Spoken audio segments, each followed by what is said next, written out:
And at the same time, there are a couple of things which I want to kind of highlight. It is that we will have to unlearn certain things we've been blueprinted with in the mainstream management when it comes to both responsibilities, measures, bonus systems, and reporting as such, because what we don't want to do with self-managed teams, we don't want them to work as separate parts, as separate individuals who are very talented. We still want each of them to work as teams. And the way we are designing the system, which is crafted on our impact, it's very kind of important to be aware of these things, because there is an old saying by Goldratt that he said, "Tell me how you measure me, and I'm going to tell you how I will behave. If you measure me in the most illogical way, don't complain about my illogical behavior." And I can give you a very simple example of the facility management company, which is a global company situated all over Europe. And the purpose or the impact of that facility management company is basically to safeguard or protect the value of you as the client or me as a client of my real estate, and kind of create this cozy and safe environment to live. And if you look at that like blindly, it's absolutely right to generate leads. But because they have the budget and it's the systemic rule of the company, deep inside their minds, they will drive all unnecessary, and I'm saying it loudly, unnecessary campaigns. They are driven by the KPIs, sell as hell, sell blindly.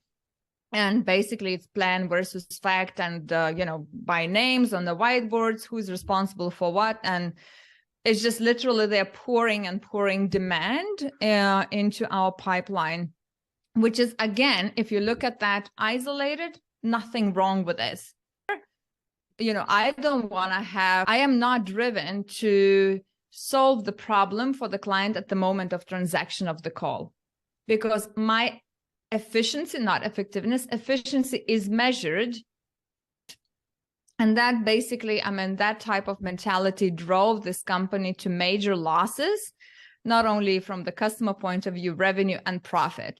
So when we started working with them, it was already maybe 4 years ago. The first thing what we've done, we've taken the CEO, the top and the middle managers to their call center in another town, which was a big call center. And it was my decision to do that because I thought I don't want to stand there with, 50 people and try to convince them into something. It's just not the way we work. I don't love, doing these things. I thought, let's go and observe and understand and sit in that call taker's position, all of 50 of us, and try to solve the problem for the client from the moment they're calling.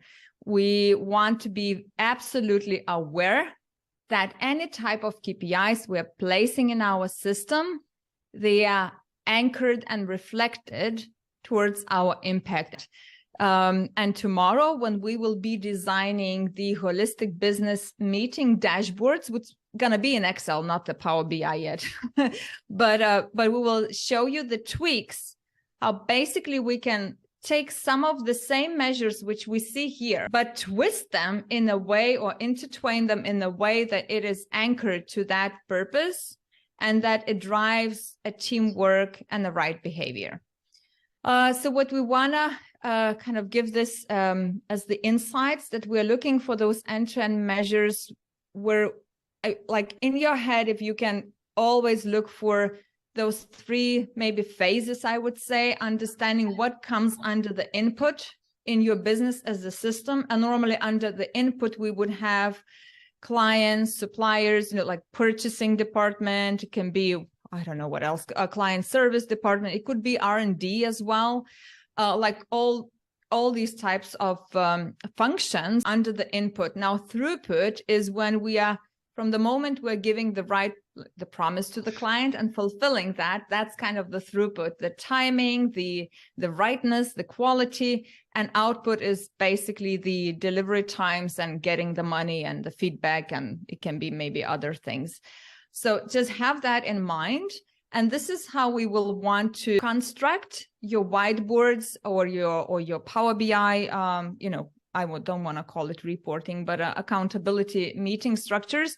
So the entire team without you as a CEO is definitely able to observe, the entire business as the whole holistically. Well, if I'm a client buying a high-tech laser that has lots of, different specifications and numbers, I want to make sure that I'm getting the right thing, that I can trust this product. So we could sell the exact thing what he is looking for. So now think about the client's purpose. In this scenario, I know that we haven't been drawing the system for you. Yeah. It was only for dental clinic, but somewhere in here, we have those. When you are having with our certain teams in your company are suddenly having the rituals of studying the system by observing the way the doctors work and all the challenges they have there. If I would be the doctor, I would absolutely fall in love with you guys, because I would get the understanding what is possible beyond what we are using now. And I would get the trust that these guys, are willing to spend the time to help me to do my job better. I would, it would be a great relationship kind of, creation as well. But it is basically that I'm getting the intention that these, it's a trustworthy supplier, basically. It's more a feeling rather than, something tangible coming out of there.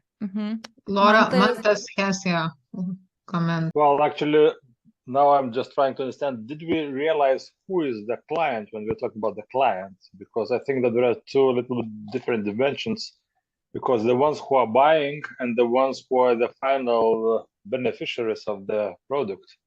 So we're looking from the doctor's perspective. That's what we talked about yesterday. And the end user, it is always going to be me or someone who is getting my eyes fixed. But for now, we keep the end user out of here. But it's a very good point, Mantas. So who should be responsible as the team? Like if you would need to craft the team, who should be responsible for that, for studying the system? Yeah, but this one is, well, the one who is directly talking to the customer, sales engineer, trying to figure out their needs, but he's always consulting product managers, sales representatives. So they keep the communication with the client. Well, now I'm thinking, it would be kind of a good thing to even maybe involve constructors, the R&D. Yeah, I believe so too. And do you have sales engineers or something, or? Yeah. What about the CEO? Yeah, with bigger clients, he's close. Yeah. If we are not having him here, forget about this phase. It's not gonna happen in the way we want it, especially when we start crafting it from zero. So CEO is a must. And marketing, we are not that big yet to have marketing. Study the system means that we're embedding the rituals. It can be once a quarter, it can be once a month. We have, or the entire year, we have certain schedule and curating those visits and observing, understanding, monitoring, talking with in this case, with the clinics, with doctors, with purchasing managers, everyone involved in their clinic. Now, if we have a solution for ophthalmology, there's a couple of operations that in the past were done with different lasers, and now we have one solution that fits them all. So at this point, we could actually educate doctors that, with our solution, you can do everything. Just trust in us to deliver the right tool for you. Okay, so you can educate doctors and receive education from them. I mean, get educated as well, right? Also, it's kind of critical thing point out here with laser technology as it has been developing throughout the years.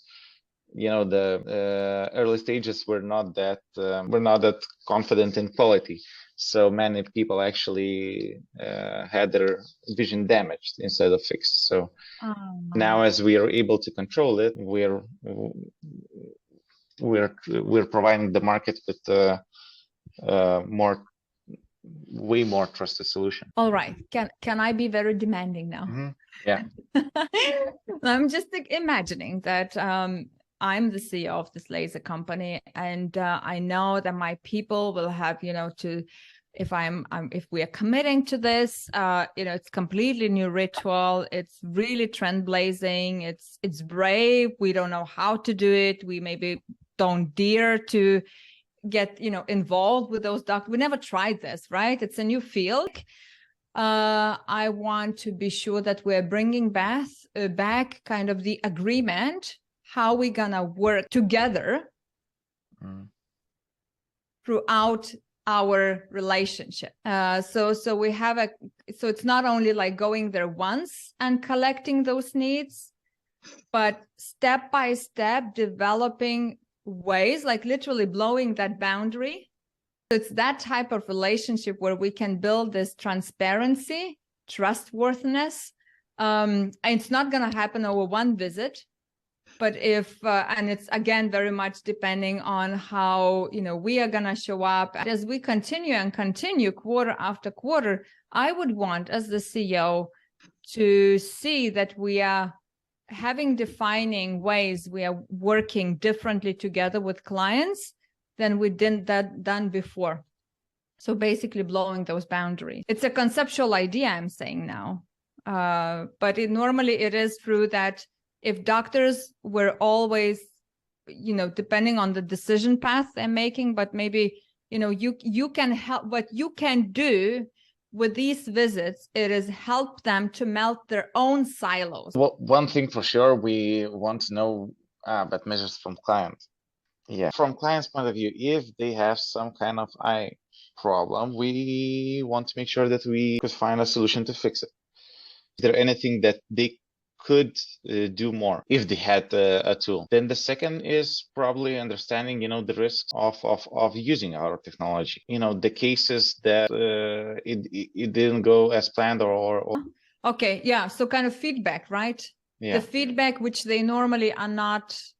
Or signals, we hear the signals, we're bringing those back, and then we can put them in a types of signals and frequency. So basically, yeah, we can definitely measure that, but it would take some time, maybe even half of the year from qualitative information to quantify it. Mm-hmm. Also for this case, for ophthalmology, it's really important to create a nested developer team of our two companies. Because laser by itself, it's not moving. One thing for sure is it's really controlled market. Because it used to be high risk, now it's controlled, but it's still a high risk product. And one limited belief is that once we make this product, we need to keep it to the standards. We cannot keep on improving. If we want to improve, we have to make like new generation product. Yeah. Instead of improving it by small steps. And this is the belief. Now, I'm not sure if two CEOs would sit down and talk to some doctors and then figure out that if we keep on improving, maybe we could change something in this. So. Will take time. Yeah. Okay. But it's a system belief. It's a system condition in a way driving this belief. And I didn't place it in here just for simplifying. Okay. Good. So we just made this first new stage, or it's at the conceptual level, because you never had that as also one key belief that is limiting. It's that we know better. Oh, okay. That's because we are making lasers, we are making the tool, and you're some doctors just using it. So I'm just exaggerating, but definitely it should be in there. Or in some cases, what we've seen, especially from sales departments, because they're normally saying that we are so expensive, and then we realize that we are not, and then we lift up the prices. In every case, during pandemics, we ended up lifting up our prices. I mean, with the clients, not our, but super. It can even take the entire year to do that, because we are outside our system as legal entity. We have company A, plus we have let's say it's, I don't know, 5 clinics, or we can start with 3 clinics. It it doesn't matter. It can be started small. Thank you, Lucas.